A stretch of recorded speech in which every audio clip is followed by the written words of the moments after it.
Hey there everyone, my name is Megan and I'm the author here at the Life LGBT Mental Health here with HealthyPlace. And today I want to talk a little bit about language, the language that we use regarding our mental health, not only when describing our mental health, but mainly when we're talking to others regarding their mental health.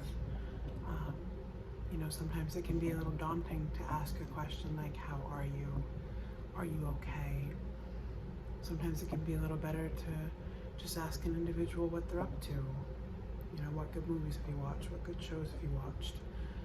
And, kind of enter the conversation like that when you're trying to check in on someone who may be feeling a little down, feeling depressed, going through some symptoms of depression. It can be difficult to connect.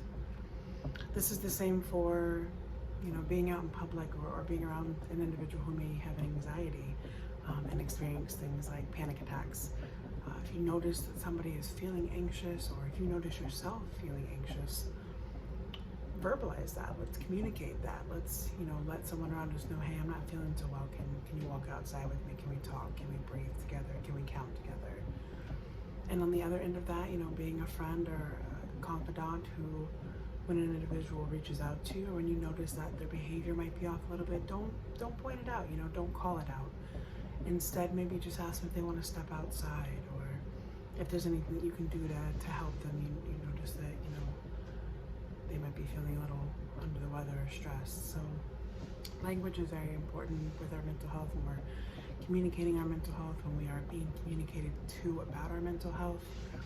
We always want to have that empathy and that compassion in our words, and things that ask us how we are, how we're doing, or if we're okay, or I notice something's wrong, is something wrong. These can sometimes be very heavy questions that in the moment when we are feeling anxious or feeling very depressed, that we can't answer. It's also very, very important, speaking of language, to honor pronouns for individuals. In the LGBTQIA+ community, it sometimes can be overlooked. Our pronouns, our chosen pronouns.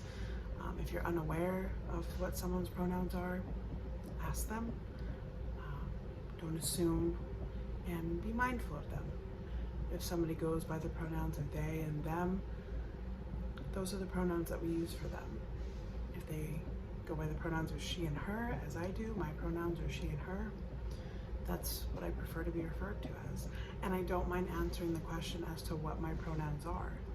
I would much prefer somebody ask than assume. So language is very important within our mental health, within our LGBTQIA+ mental health community, and just our mental health community as a whole. So thank you so much for tuning in today.